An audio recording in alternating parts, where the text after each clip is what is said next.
Karibu guys, karibu. Tugiye guteka amafi. Manza warebamo hagati gukuramo iby'imbere. Ifi yawe ukayisatagura kugira ngo ubone uko umunyu ufatamo n'ibirungo. Mudukurikire.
Murabona amafi yacu twayarangije, twasize ibirungo, twasizeho byose. Ubu dutegereje ko amavuta ashya maze ibintu bikagenda sawa.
Unaweza tukubita black pepper. Bikaba sawa.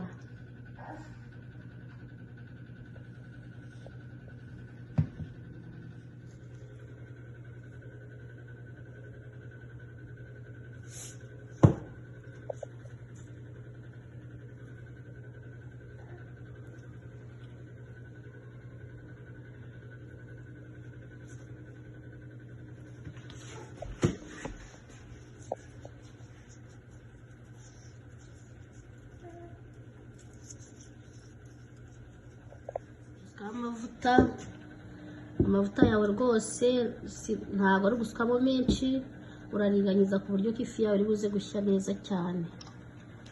Ubwo nayo murabona ko atari menshi kandi si make, bitewe n'amafuri bukoresha uri bushiremo nyine.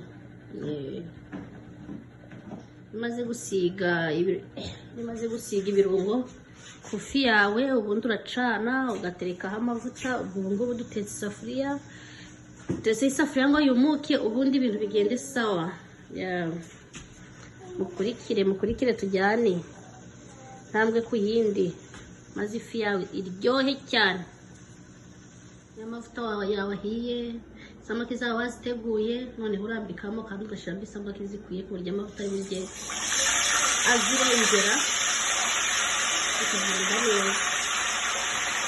Urabona amavuta twashyizemo, dushyizemo amafi abiri.